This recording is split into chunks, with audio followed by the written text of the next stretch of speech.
Yang Amat Pematang Pau. Terima kasih, Pengurusi. Saya terima kasih atas penjelasan yang diberikan oleh Timbalan Menteri sebentar tadi. Cuma perhatian kita harus ulang, Pengurusi, ialah bahawa dalam sejarah kita menyaksikan belanjawan dan belanjawan tambahan.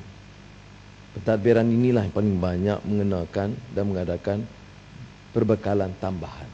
Hampir setiap sesi parlimen ada perbekalan tambahan. Ini selalunya perbekalan tambahan ini dilakukan sekiranya ada isu atau krisis yang mendesak ataupun unjuran itu terlalu besar laginya akibat dari krisis.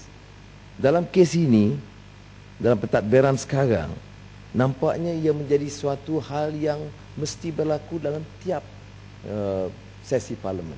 Ini bermakna ada kelemahan dari sudut perancangan dan unjuran yang dibuat oleh kerajaan. Dan ini harus dibetulkan.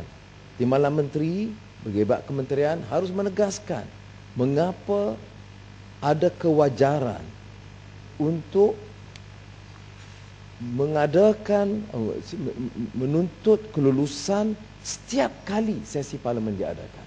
Dan kelulusan itu tidak kecil. Ya. Dan oleh demikian, saya minta ini dijelaskan dengan terus terang. Apa masalahnya di perbandaran sekarang? Sehinggakan unjuran itu tidak pernah tepat.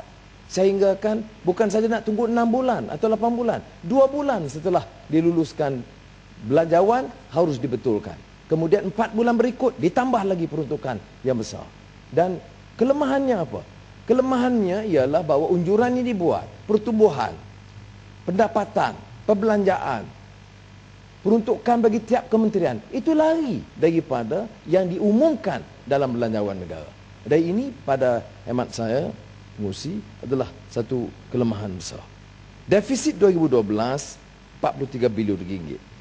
Defisit fiskal Kerajaan Persekutuan diunjurkan 4.7% kepada KDNK, ya, yang mencecah 918 bilion ringgit.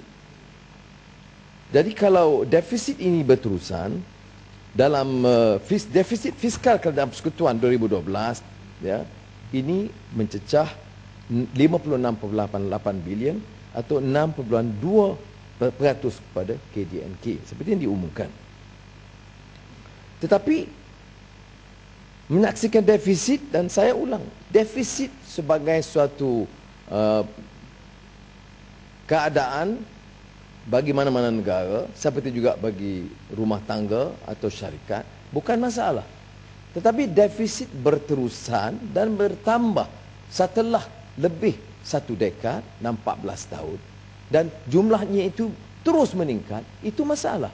Dan ini bertentangan dengan janji Menteri Kewangan bahawa pentadbiran beliau bertanggungjawab memastikan defisit akan dikurangkan dan mendapat tepukan hangat daripada ahli-ahli parlimen sebelah sana.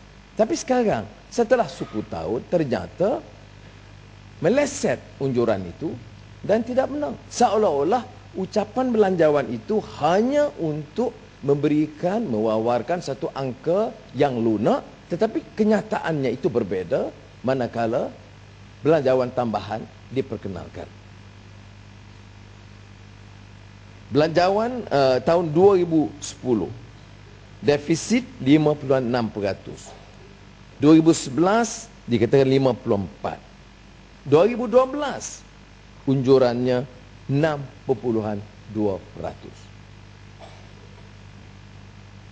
Dan saya ulangi, Pengurusi, dalam kebanyakan negara unjuran sedemikian yang dikaitkan dengan perbekalan tambahan hanya berlaku apabila ada krisis luar jangka yang tidak ada upaya bagi pihak perencana di unit perancang ekonomi atau perbandaraan atau bank negara tentukan. Ini dapat difahami. Tetapi ia tidak boleh diterima sekiranya ia menjadi suatu perkara yang berlaku sebagai suatu proses biasa. Di Jepun ada unjuran tambahan setelah tsunami 2011. Dan tidak orang bangkitkan, melainkan mungkin dari segi kaedah peruntukan dan projek yang diluluskan. Ini saya minta penjelasan yang tegas sebelum meminta ahli Parlimen meluluskan.